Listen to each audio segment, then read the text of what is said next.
Hello, mech fans, and welcome to the Valhalla Club. Grab yourself a Timbeaky Dark, set up that paint booth, open that spreadsheet, and join us as we talk all things BattleTech.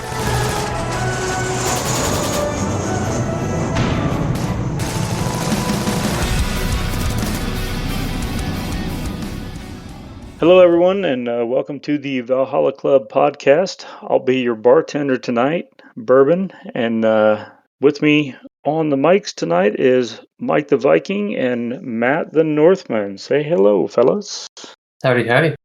Except I'm more north than all of you now. It's true. You're like the north of Northman. Yeah, you're like extreme north now. Extreme north. Some might say in another nation. I don't know. In my own, literally in my own time zone. All by myself. Oh man. Well, it's good to talk to you guys. So tonight we're going to be doing some more deep dive into some of our technical readouts. So we're going to start off with return and report. Games played locally. Am I the only one that did anything this month? Man, you are a great host today. You are taking the cake. It is all you today, baby. Oh man. So what month is this? September. Oh yeah. The end of September. End of September. Yeah, let's see. Greg, aka Talls, and I got together one evening and did a test run of some Epic. That was interesting. We came up with some new questions to send over to the WolfNet guys, and they can answer those and figure those things out. And then went to Copo. Don't you love games that always you're like, oh, I think it might be this, and I think it might be this, and then it's just, well, you actually stop and think about it, and you're just like, huh, I don't know. I don't know. I don't know what it is. I don't know how to achieve that objective. What is the intent? Yeah. Yeah. So yeah, it was a good game. I can't remember. We either tied or one of us edged the other one out. That was about it. All I remember. And then we did Copo last weekend, the Colorado Open AS350, down at Inconceivable Games in Castle Rock. Let's see, we had 8 players show up. So pretty much round robin. We did 3 rounds. And you know, I was a player, so I wasn't really paying attention to who was doing what. Was Charles there? Charles was there. We ended up matching up, of course. Of course. In like the second round. Who won this one? Whose turn was it? I think Charles won by 1 objective point. He pulls back ahead, huh? Oh, you guys were tied, weren't you? Or we were tied, so now he's up, I think. So the next turn's your turn? Yeah, I think so. The pressure's on. I forget what game that was. Was it? I think it was Headhunter. Was it Headhunter? I don't. I think we only played Stand-Up Fight, Headhunter, and Domination. Yeah, it was. It had to be Headhunter because I remember the Stand-Up Fight guy I played was Jason, I believe. I've seen him around at a couple other events in Colorado. And then I think the other guy I played was John. And I remember that was Domination because we were he was kind of new to the Alpha Strike scene, so I was kind of walking him through what needed to happen and stuff. So, yeah, and then Charles and I played. I believe it was Headhunter. I believe it was. So you play more Clanny Boys there for this one, or did you go back? No, I did SLDF. So it was a Star League era lock. So. There was some Rim Worlds. There was some Starleague Defense Force. There was some more Rim Worlds, I think. That's another classic Ben Force, though. It is. That was the first Force I played with. Oh, what's that? OD Green? Yep, OD Green. Gabriel's. Everyone has OD Green? Awesome. Yeah. I think I had 6 mechs that were all like skill 3, and yeah, it was pretty good. So we had a good time. Everybody walked away with something. So other than that looked pretty dope. Yeah. We had 3 proliferation boxes for the top 3. There was an Alpha Strike box in there. There was another, I think the Alpha Strike box, 2 Alpha Strike boxes, and 3 proliferation packs. Well, those But it was proliferation packs really fit in with the old Star League kind of thing, Yeah. right? So Yeah. wasn't it like there's some type of box with new art on it? Yeah, that was, I want to say that was the, how was that? I think it was the new box set of the Game of Armored Combat, I think. 'Cause Yeah. I think we broke that open and everybody got a mini out of there, and then we realized there weren't as many minis in it as we thought they were. 'Cause it's been a while since we opened one of those up. It So has 8, right? yeah, I think it had 8. So Two lances. yeah, it kind of worked out. 8 or 10. I think it was 8 because I got the last I think one. it's 2 lances. Yeah. Yeah. So I ended up with a Shadowhawk, and I traded it to somebody for another mini. I was like, I don't need another Shadowhawk. So, but yeah, that was pretty. It was pretty interesting. Kind of chill, little non-competitive tournament kind of thing. So, what about you guys, Mike? What have you been up to? Oh, you know me, bud. I have played nothing.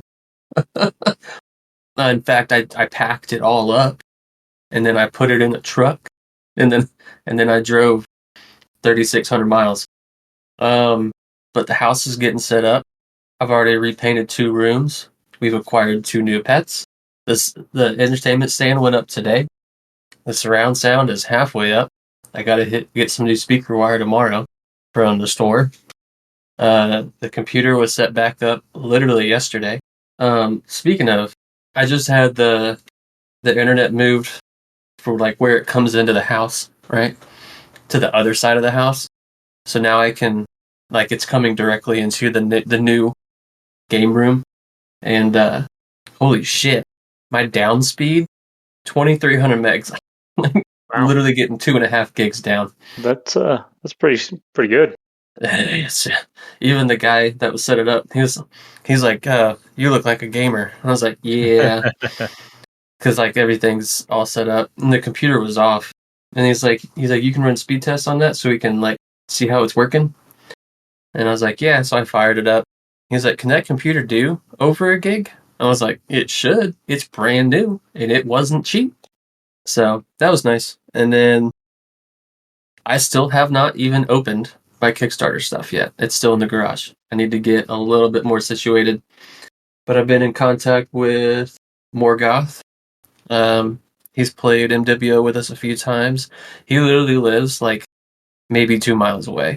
So Oh, it's already nice to have a homie in town. We'll got to get a get little him bit on the more set up. tabletop. Yeah, we'll hit him up on a table. Um, there's no game stores in Eagle River. Like we'd have to go all the way. Like for a game store, we have to go all the way to Anchorage. But You got enough um, terrain and stuff, right? yeah, I've just got do a it in home. I've got a garage now, guys. I've got my garage back. I have so much more space than that stupid townhouse. I miss my home. But yeah, it's good to be home. We're settling in. I've been busy as shit. I'm on terminal leave through the end of October.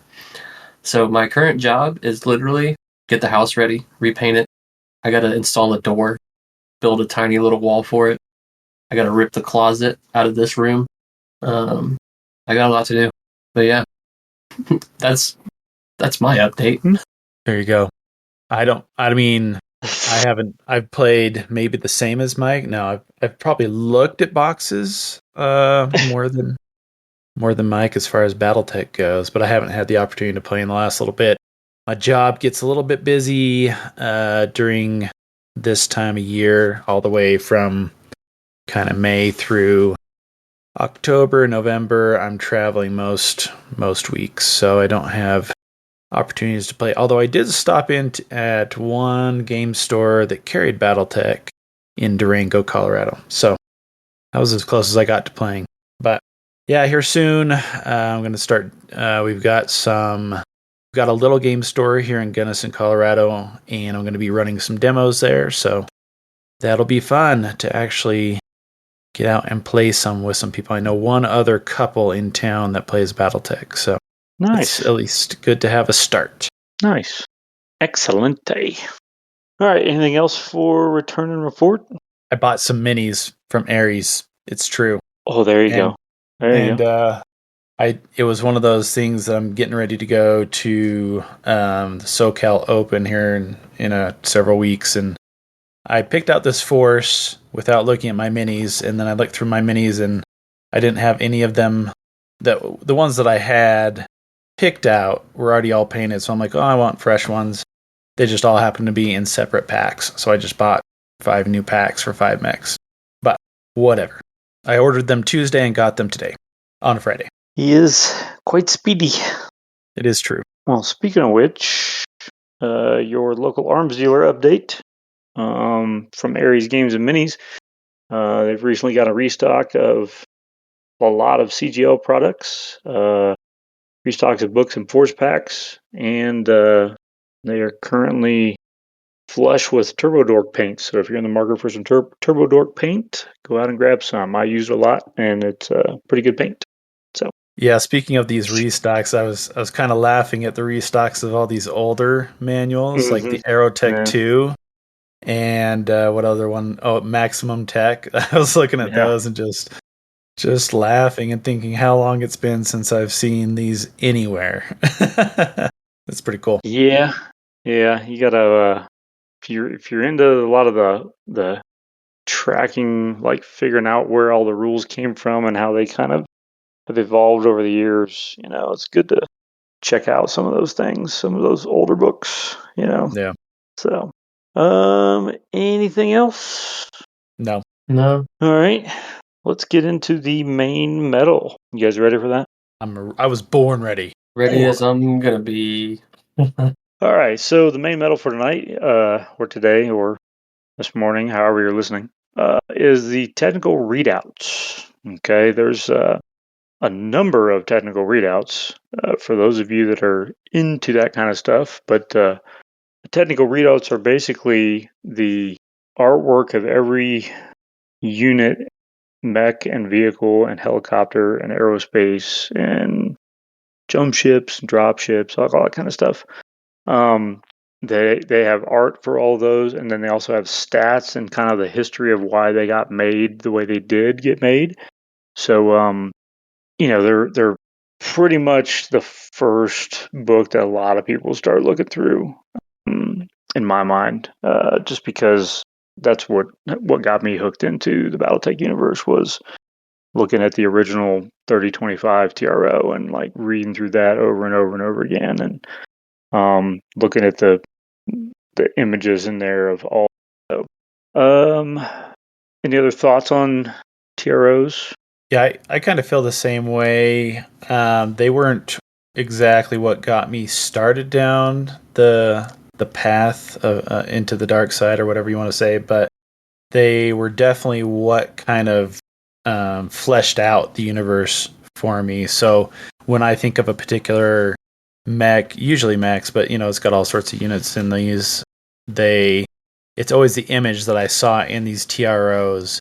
So even though there's like incredible art, especially nowadays, there's like incredible art out there outside of these TROs, it's still the TRO image that kind of pops up when you say the name, like a Hatchman or whatever. I still picture the Hatchman from the TRO, and there's especially the older ones, the fossil ones that we'll talk about here. Those were the ones that I kind of grew up in BattleTech with, and so that artwork is even more ingrained into me, and some of them are very interesting and very different than what we have now, but it's still like my mind harkens back to those original TROs, and that's how I got to know the universe, but especially like that kind of like adrenaline feeling. Oh, that's an awesome mech. That came from the TRO, not necessarily from the fiction side. Fiction kind of came later for me, but it was the TROs. It was like, oh, that looks so sweet. That's I want to play with that one. It was driven by the TROs. Yeah, absolutely. I mean, it's one of those things too. Like you don't. One of my, we can get into that later, but you really get sucked into like an image from a unit, or a mech or a tank or whatever else, and you get sucked into that piece of it and go, man, I love that unit. That's awesome, just because of the Yeah. way the artwork is, Or this is Or the goofiest thing I've ever seen, right? we're looking at you, human. I'm looking at the Kintaro hips right now, baby. That's fair. That's fair. Um, so a lot of the TROs you can get on the Catalyst Games Lab store as PDFs, when they have them in stock as hard copies. You can also get them through Drive-Thru RPG, and Ares Games and Minis has some as well. So I mean, you just got to kind of look around for them. But for the most part, like I was telling you guys earlier, I don't really buy a lot of hard copy TROs anymore because I'm like, well, I'll just get the PDF and look up what I need to look up when I'm there. I don't have all the free time I used to have as a teenager.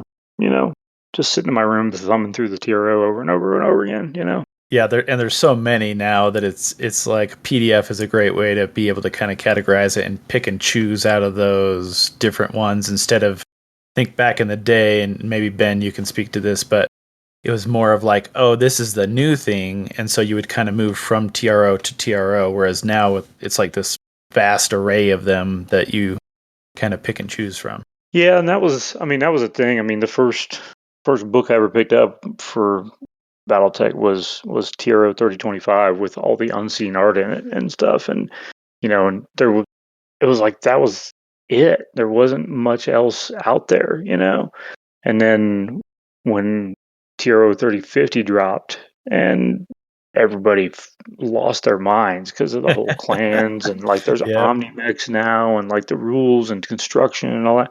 I mean, there just wasn't a lot of stuff. So you jump right from, 3025 to 3050 and just be looking at the different artwork, the different, little notable pilots in there, little pieces and tidbits in there.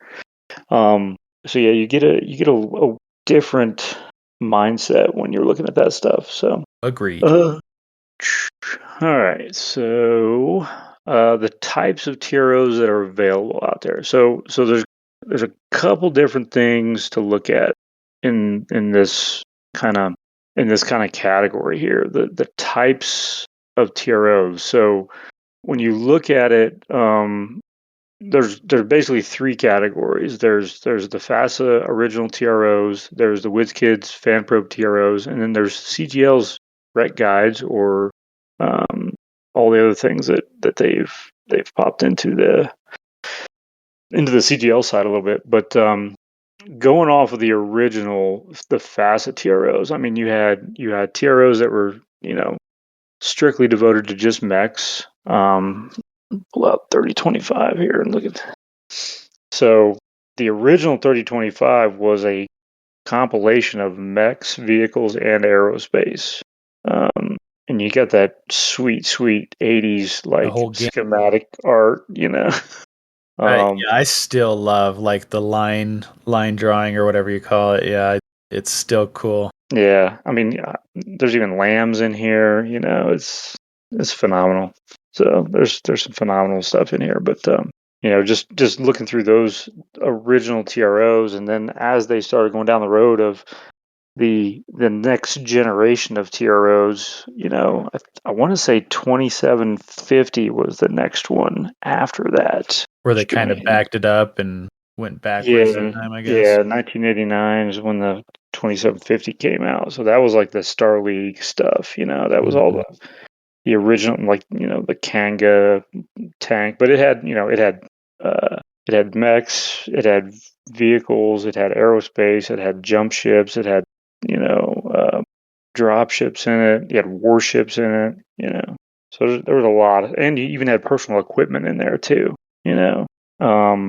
like mech warrior equipment, like emergency jetpack and the gripper gloves and the the Mauser 960 was in there, which is probably my favorite mech warrior small arms to deal with. But there's a lot of cool stuff in there.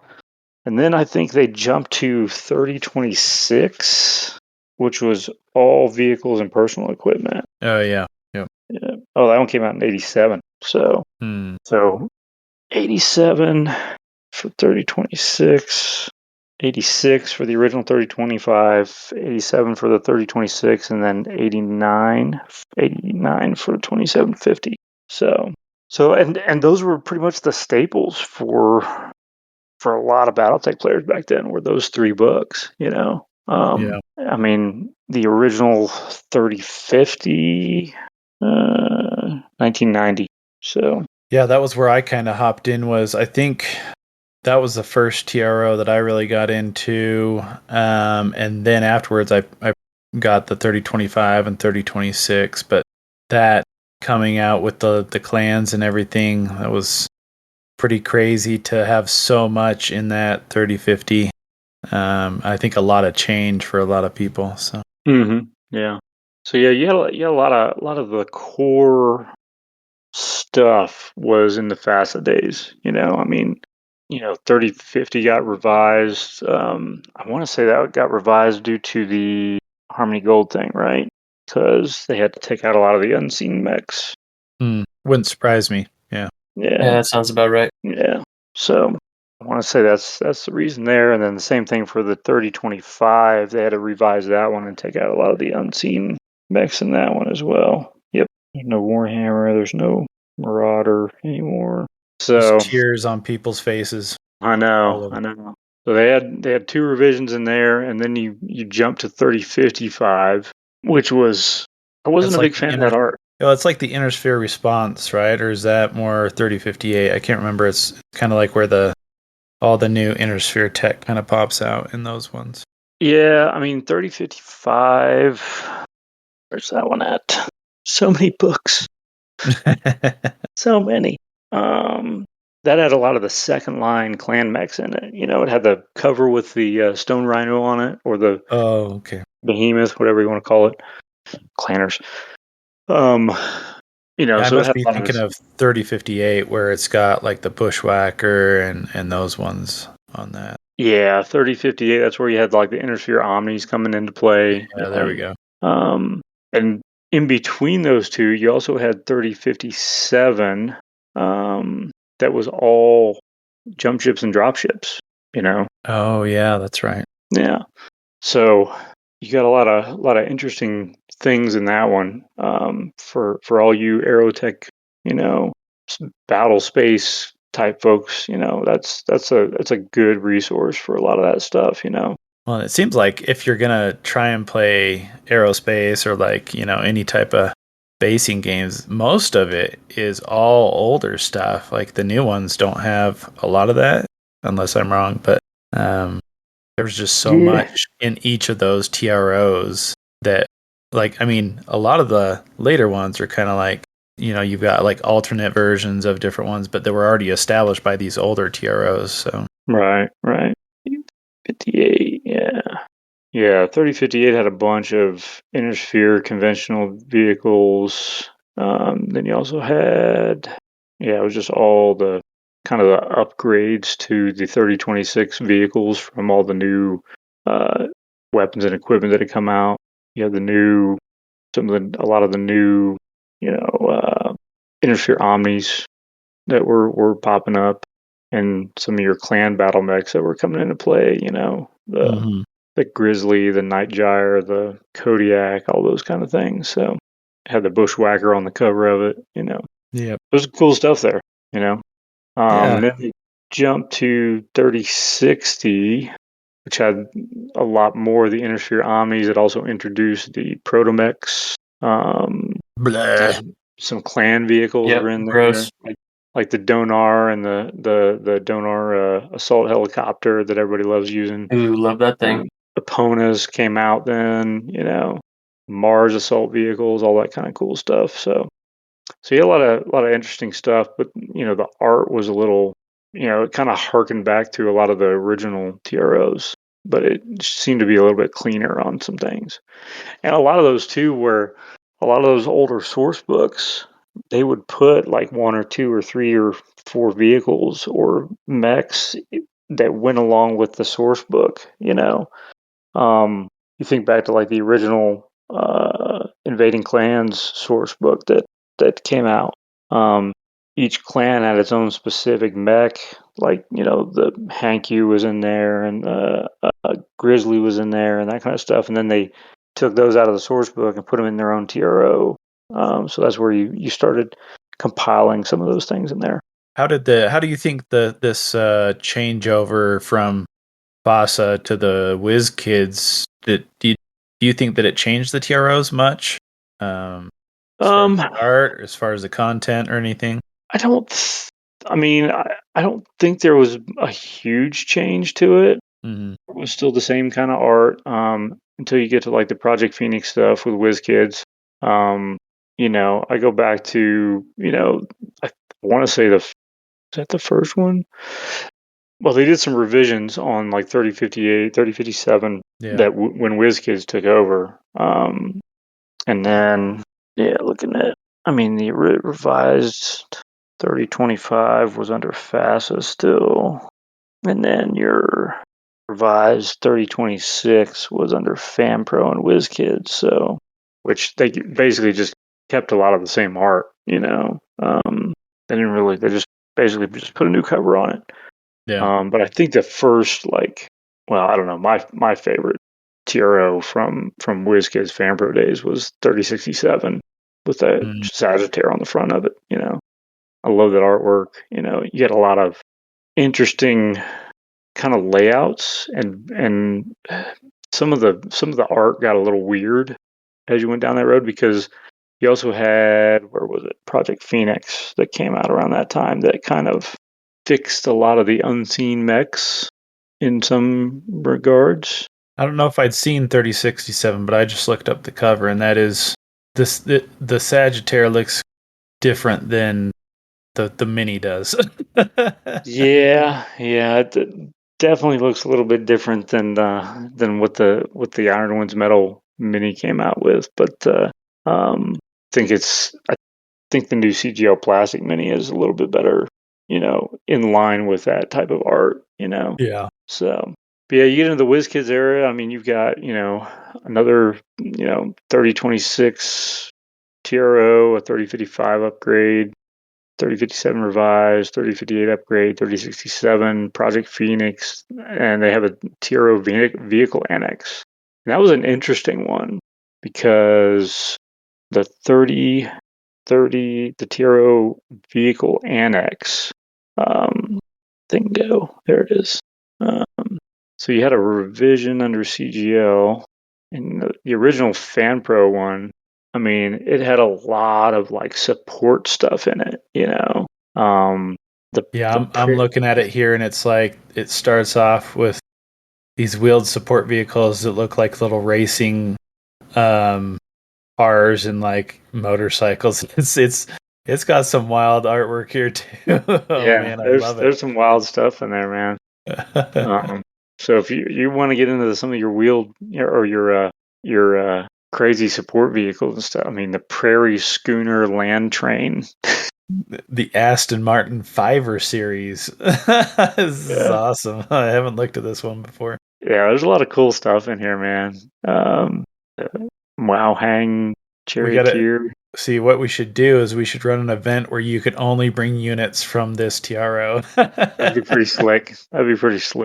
Everyone just brings out their Hot Wheels and we'll roll out, man. I love there's some artwork here. It's the Knox Bailey armored cars, and on the side of it's got Brinks, like the Brinks armored cars. Oh yeah, I was looking at that one. Yeah, that's pretty slick. So fire engines, ambulances, personal cars.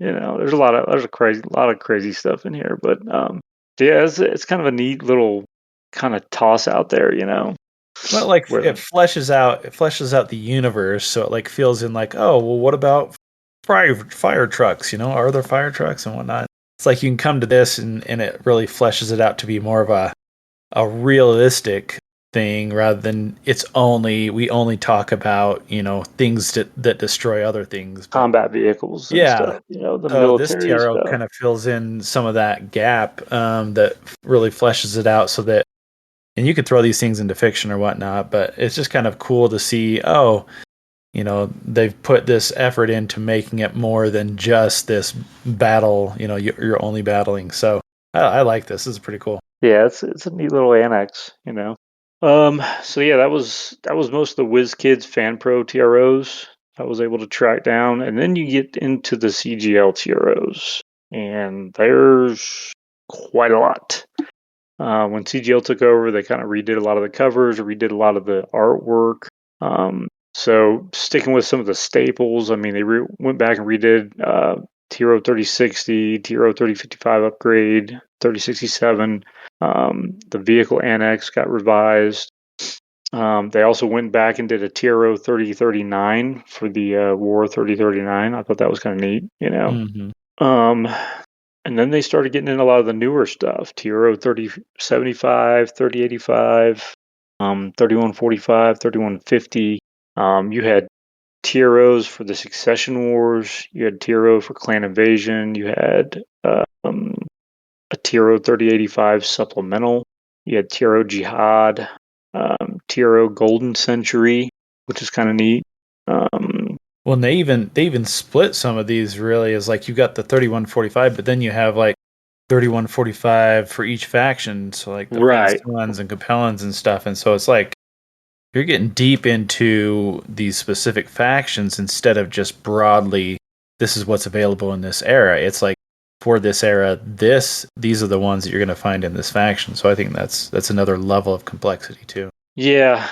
So you get into that all the great houses, all the different, like they had a TRO periphery, a TRO pirates, or were those the X TROs? Because you also had the X TROs. And there's tons of those. Yeah, there's so many of those. I mean, there's like X TRO Most Wanted, and it's a bunch of like criminals, that are running X and stuff. You had X TRO Gunslinger. You had X TRO Boondoggle Boondocks, and Boondoggle. Yeah, that's right. The Boondoggle was all the failures of stuff that got produced. Yeah, again, which really makes it a realistic universe. Right. So you get a lot of that stuff where it's you're really diving into. I mean, you could get all the TROs out there and spend months just going through those, looking at different stuff, finding different little nuggets in there and things like that, And you also had the recognition guides. Yeah. Which I think most people are familiar with now that are in the current placing, I mean, they had the recognition guides that started coming out, and that was basically all the new art that was coming out for a lot of stuff. And so all of those are gathered in those new volume 1 and 2, right? Classics and Ill Clan. If I thought they were, but I could be wrong. Let me double check my copy real quick. Let's go Tech Readout 3150. Nope. So I know that's what it was like. The new classics and the new Ill Clan one that came out were supposed to be kind of a compilation of at least some of those records. I'm not sure. I mean, recognition guides, but yeah, I think supposed to be they were kind of like just new stuff. Yeah. I mean, looking through some of the stuff, you get the Raider, the Anzu. There's what was that? The Dragon, the Vulture Mark II was in there. That's in 3150. Thor 2. What the hell is that thing? Oh, the Hadamado Suna. Yeah. But it definitely these are like the latest TROs, right? Is the recognition guide.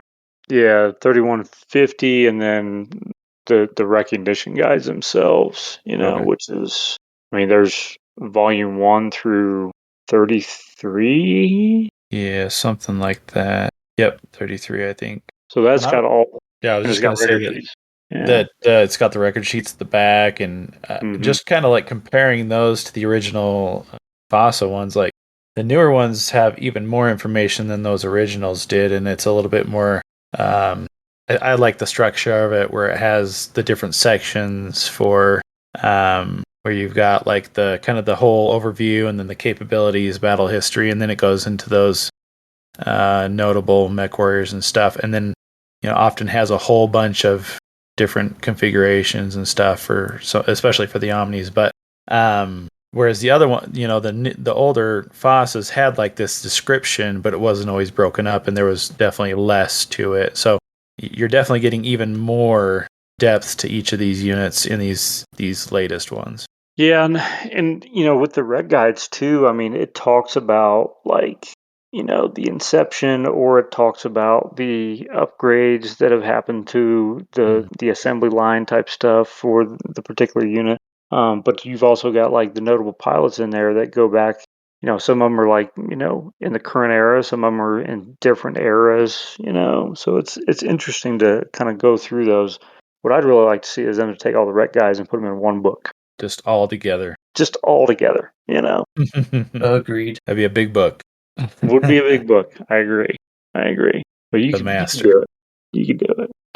So that's kind of the down and dirty from all the TROs that I was able to track down. There's a lot of them. And they all, there's a few. Anytime it's an upgrade or a revised, it's usually just a rehash of the old ones where they either took out stuff or added some new stuff that popped up or at what point.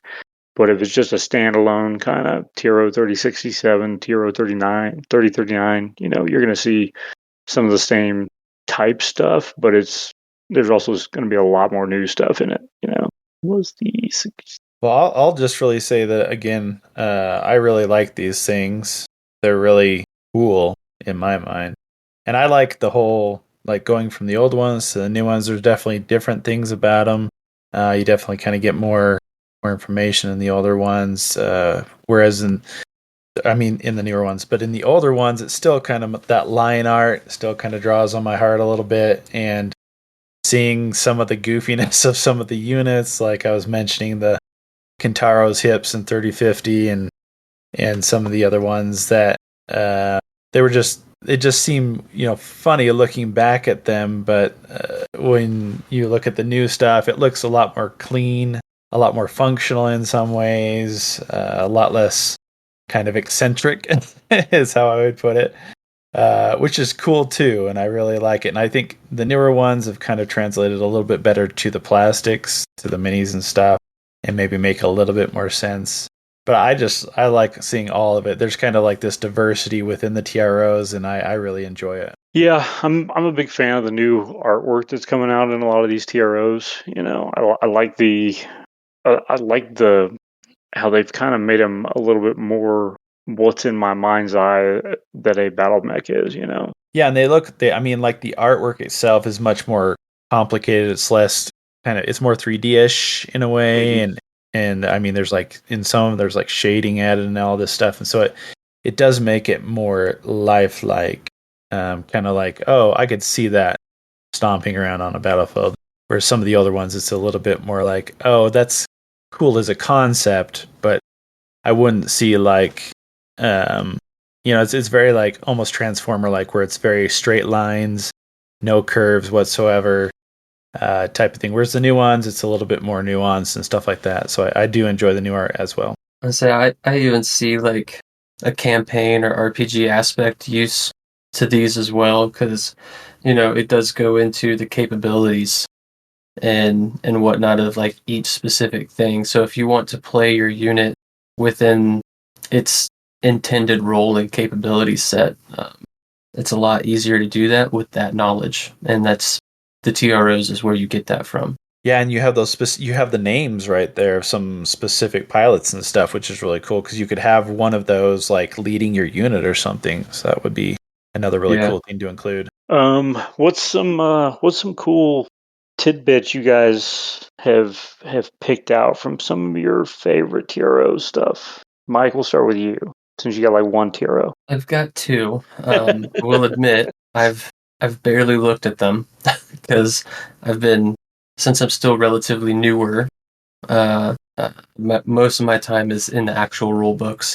And then since I've had a hiatus from gaming due to work and getting ready to leave over the past year, you end up forgetting a lot of the rules. So you end up going back into the rule books and getting refreshers. But I mean, it's nice going in here, and like my introduction was the Clicks and MechWarrior 4 mercenaries and like just pulling up and even seeing like the Chimera, which is a mech you get pretty quickly in MechWarrior 4 Mercenaries, and getting some background information on that.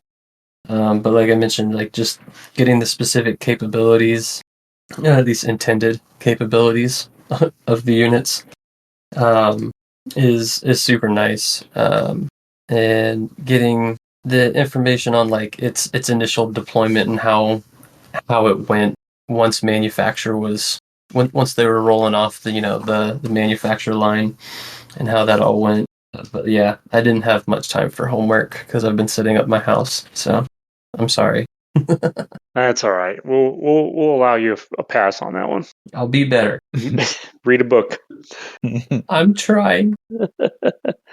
Matt, what about you? Cool tidbits that you like out of some of your favorite TROs? Well, yeah, I'll just go back to the old one that I have, 3050. I grew up with this one with, I've got two brothers, and one of my brothers was really into it with me. And I think one of the coolest things, and this is like, sounds super dorky when I think about it, but we would take these TROs and we would actually like draw in them. So these older ones, they just come with this kind of line art of the mech, but we would like draw the AC blasts coming out and like shells raining off and like lasers, flying out and stuff. And so we have like this, like, it's almost like a coloring book. It's kind of funny, but it like brought it to life, where, the actual book is pretty, I mean, there's no color whatsoever except for the covers. It's in a way bland, but it still like created this like, oh, I see it in my mind's eye a little bit. But then if you look at some of the newer ones, like, let me see, I've got TRO, the Dark Age, the newer set here. And I'm just looking at one, let's see, the Ursus 2. So the artwork is pretty cool, and they've like kind of shaded it and stuff to make it look like it's been used and things like that. But even just including a little bit of a background kind of brings it more to life in a lot of these ways. And the artwork does make it look even cooler and a little bit more realistic. I think one of the things that I really like about them is this kind of progression. So if you take them chronologically, you can kind of see this build up. Dark Age, I think, goes a little bit bonkers with the build up, but then they kind of rein it back in a little bit with all the newer Ill Clan stuff. But I really like that kind of build up of technology, build up, and you see these units change over time.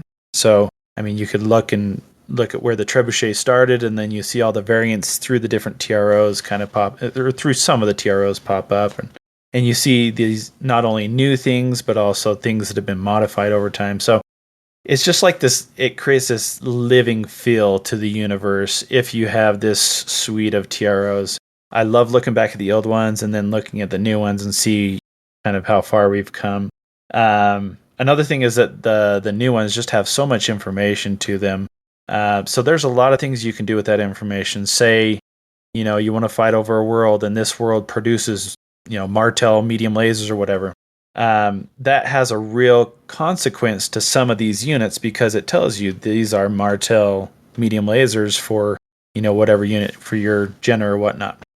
So if you have a Jenner and you lose the planet, then you can't have your Martel medium laser or something, So it just adds even more, again, a little bit more complexity to whatever you want to go. You can go even deeper than last episode. We talked about these faction source books, but this is another level that you can go to deeper, but on kind of the combat unit side of things. So it really goes into depth, and it gives you a lot of stuff that you can play with as far as gaming, but also just that depth of universe. So I really like the new ones for that depth of universe. If you haven't picked up a TRO yet, you should give one a chance. Maybe some of the newer ones might be a good place to start. But I like the recognition guides as well. Them only starting to come out in PDFs was different because most of the stuff a lot of the stuff previously was paper first and then PDF. But if you haven't tried them out yet, they're really cool. I love them. I'll say I do have a small gripe though, right? Oh boy. That I'm looking in my Clan Invasion one, right?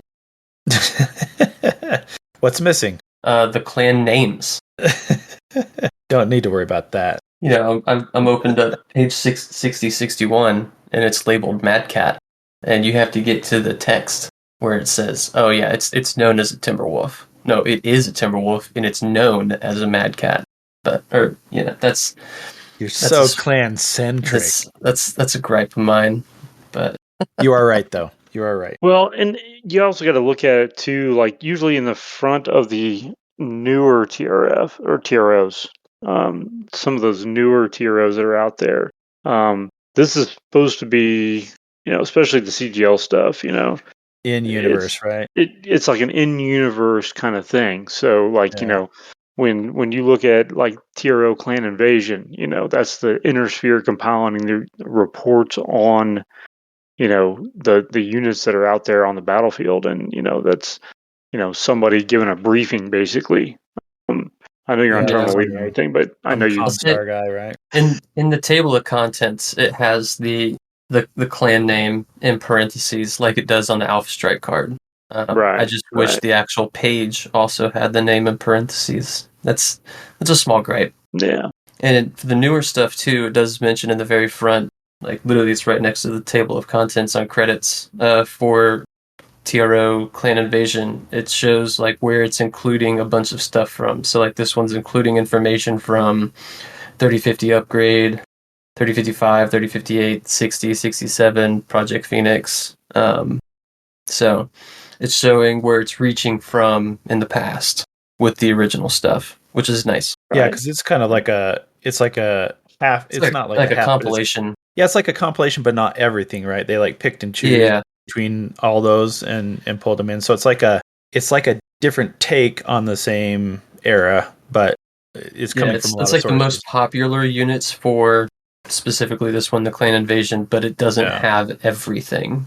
You know. Yeah, I was always a big fan, especially of the earlier TROs, because I mean, back in the late '80s, early '90s, when I was getting into the game and stuff, like there weren't a lot of source books. I mean, you had your basic box set, you had your master rule book or your BattleTech rule book, and there wasn't a lot of source material to understand what was going on in the universe, other than the occasional novel that was coming out, which was the three Grey Death Legion books, and then the Sword and Dagger and the Warrior trilogy. There wasn't a whole lot of stuff going on.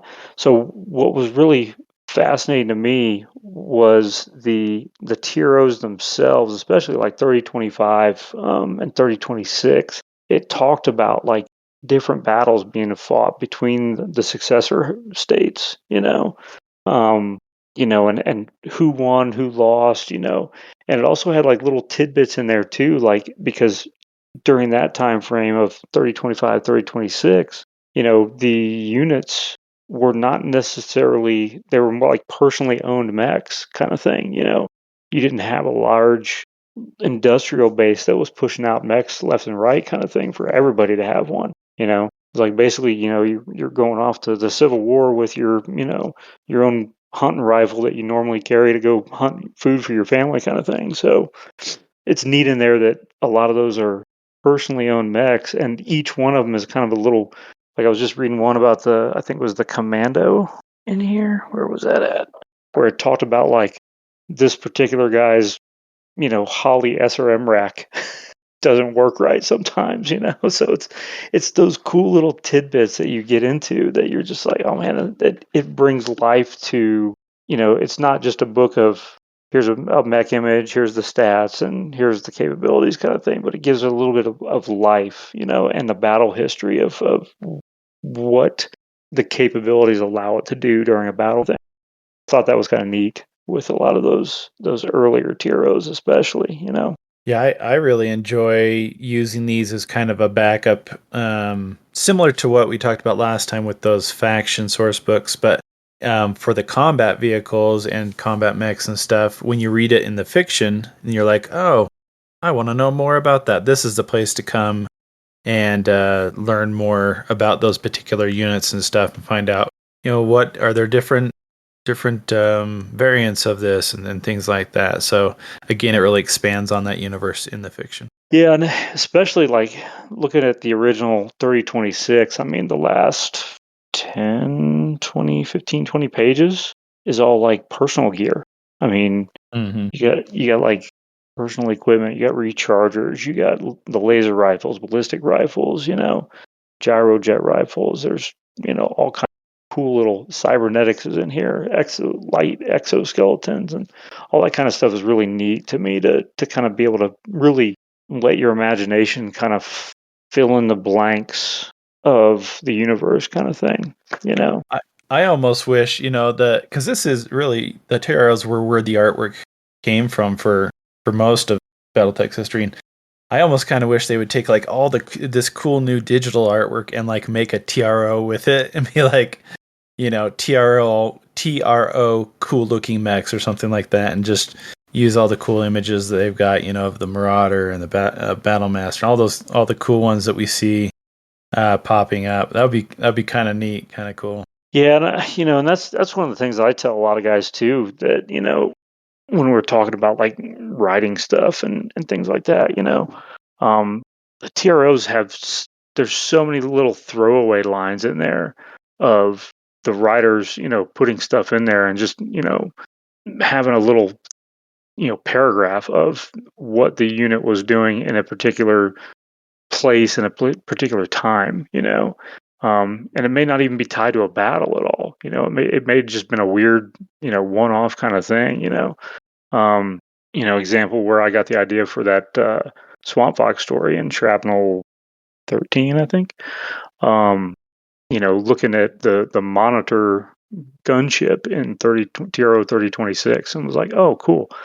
It kind of talks about, it fighting off 3 or 4 mechs and, one of the monitors, and, and I was like, oh, that's kind of a neat little tidbit here. I want to flesh that out. I want to make that a bigger thing and a bigger part of the universe kind of thing. So for those up and coming writers that are looking for something or looking for an idea, dive into those TROs. There's a lot of stuff in there that you're just like, oh, cool. Let's expand on that. Let's flesh that out, and you can keep it within the realms of not having to, deal with major characters or major plot lines or anything like that. Yeah, pick one of those notable mech warriors or something and develop them. Give them a backstory. Yeah. Develop them. You've already got to start, right? Yeah, it's the idea is pretty much there. You just gotta kind of flesh it out, and that's it's a good writing practice for a lot of folks too. So, all right, cool tidbits. What about artwork? I think we've talked about that a little bit. It's definitely changed and it's definitely gotten, I think, more complex, more nuanced. I like both styles. I'm a kind of a nostalgic guy, and so that old line blocky art really speaks to me in the nostalgic way, but the new stuff looks better, I think, and looks more realistic. Yeah, absolutely. I'm still gonna love my TRO 2750 Flashman artwork. I'm still gonna love my 3025 Warhammer artwork from the original one. But definitely the newer art that's out there in a lot of these rec guides and the new TROs that are coming out is even better sometimes. Yeah. When I one example is the Clan Omnimex and the 3050 are just straight flat 2D drawings, and they're so like they're kind of iconic, but they're not great. Yeah, you look at some of the 3055, I think, was where they tried to go with like anime artwork almost. Uh-huh. And it was just like, oh, that gets a little goofy, it gets a little weird. But a lot of the blocky type line art for a lot of those older mechs, and they don't have much. They're just kind of standing there, They're not really doing anything else, Maybe walking, but maybe, or just leaning really far forward. Or far backwards. Like I was just looking at the Ossoul in the 3025 TRO. It's like he's almost getting ready to fall over, kind of thing. A la Penetrator. Yeah. So yeah, it's definitely art's come a long way from late '80s, for sure. Yeah, like some of these, I'm like, that thing is way off balance. That would fall over. That's what the Mech Warrior's for, bro. He's ignoring it. Just let it happen. Just let it happen. All right. Anything else on TRO stuff? They're awesome. If you don't have some, grab some PDFs. Yeah, definitely check them out. I mean, those XTROs are wild. I mean, there's some pick your wild. favorite. Yeah. Pick the Boondoggles. Go for it. The Boondoggles is phenomenal just because it's all these failed like designs of things that are just like if you think some of amazing. them on the board are actually really bad, then look at Boondoggles. Yeah, that's a pretty great one. So, all right, anything else TRO wise? Nothing heard. All right, moving on to the drink of the month. Oh, what? Hey all, this is Ben here, your BattleTech Master of Spirits. Get your mixers, liquors, shakers, stirrers, and strainers ready as we cover this month's BattleTech Drink of the Month.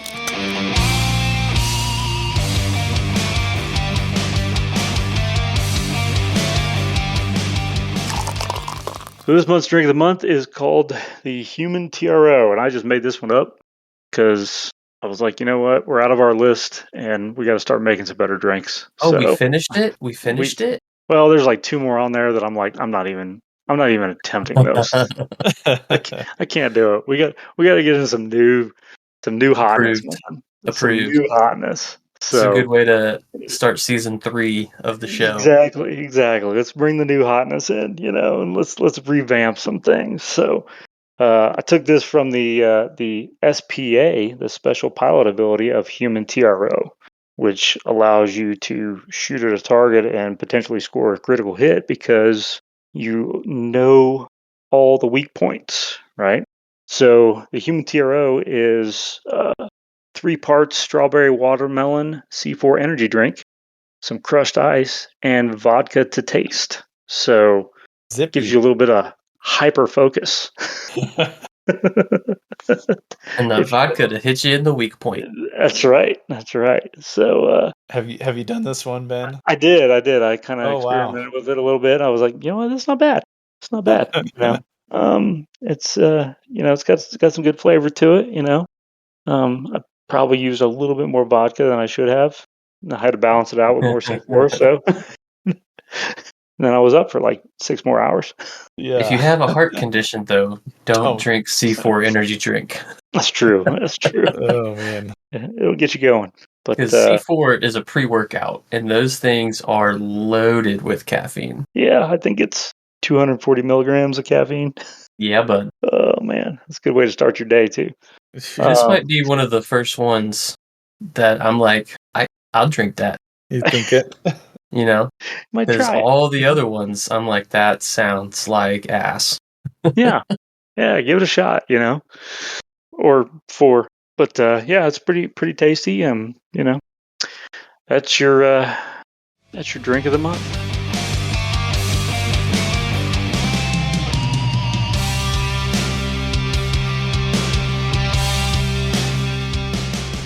All right. Matt, you want to talk about upcoming action? Sure. The SoCal Open happening near San Diego in actually Del Mar, so just between San Diego and LA.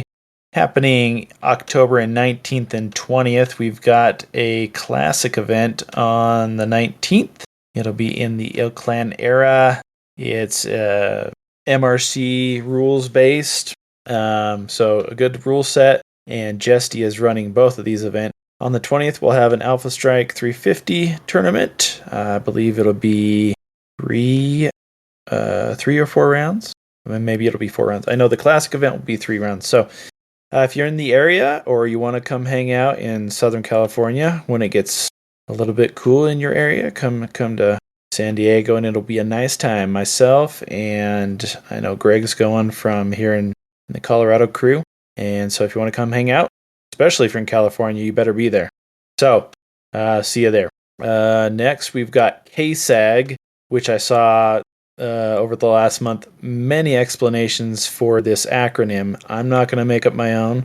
Just I'll say that it's the Wolfnet crew and has something to do with cruel, which is their last name. So happening in Minneapolis, December 6th through the 8th.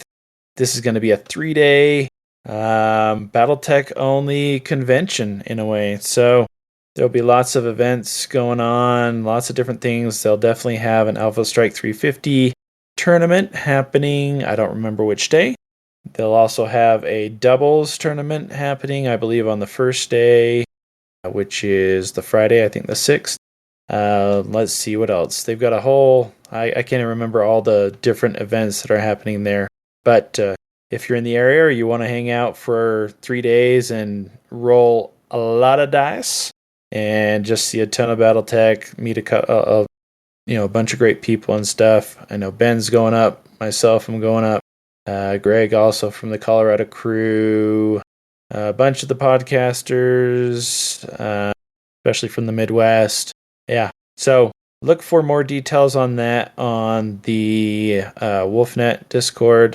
We've got a lot of details. They have their own KSAG channel there. Ben, back to you if you want to talk about text. So yeah, for those of you that are in the know or not in the know, the Black Pants Legion is coming out with a new video/movie, and it's going to be the Tex Talks BattleTech, the turning point at Twycross. So definitely give that a check out. He is running a charity drive right now for cancer. This movie was made in memory of one of his friends. So if you want to get in there and help out, fight cancer a little bit, and see some really cool video, and just listen to Tex's voice, go and check it out. It'll be on YouTube, and by the time this comes out. So Yep, should come out this weekend. So yep. Anything else? Any other upcoming actions? I don't think so for now. All right, shout outs. All right, for me, shout outs is going to be the Border Control, folks.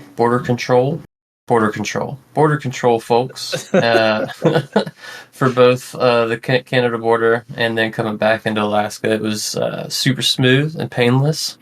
If you've got all your documents ready ahead of time, man, it's a breeze. I've heard plenty of nightmare stories, though, but for us on this journey, it was super smooth. So thank you to those two individuals for being super awesome.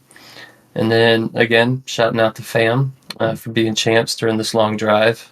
We mixed it up half and half between camping on the way up and some hotel stops, hit a couple national parks. It was a good time. And then, since we're doing a TRO episode, I'm going to give a shout out to the On the Origins crew for being the TRO style podcast, because they do a great job. They are the verbal TRO. It's true. For myself, I'm just gonna say thank you to all of you out there that are gamers of whatever way. Most of the time, gaming is fantastic and is a great stress relief for me and for other people. So I'm just grateful to have communities of gamers that are looking to get out there and just have fun. Because sometimes we're not out there just looking for fun. And I think it's a great thing in nowadays, in our current society, just to have a place to just chill, just have fun with other people and be good, chill dudes. So all of you, thank you, and keep on doing it. Over to Ben. And for me, shout outs go out to Greg, aka Talls, for making the time to get a game of Epic in to kind of test that out a little bit. And all the players that showed up for the Colorado Open AS350 Cash tournament. Really appreciate everybody coming out. Hope everybody had a good time. And looking forward to the next one. And that's all the shout outs. Nice. Patreon plug. Rounding it out with the Patreon plug, just want to thanks again to all of our patrons. If you want to get a sneak peek at some upcoming topics, the patrons get the sneak peek first. People have made suggestions in the past, and patron suggestions go to the top of the list for topics. So, and all the help, whether monetary or idea, is extremely helpful. So, Thanks to our patrons. All right, and I believe that's last call. Last call, Last y'all. call. Thanks for joining us today in the Valhalla Club. If you'd like to hang out with us and many other BattleTech podcasters, then be sure to join our Discord. Link is in the description. Special thanks to our sponsor, Ares Games and Miniatures. Ares is the premier online retailer for all your BattleTech needs. If you would like to support the show, you can find us at patreon.com/the Valhalla Club. If you have any comments, please feel free to send an email to thevalhallaclub@outlook.com. Until next time, mech fans.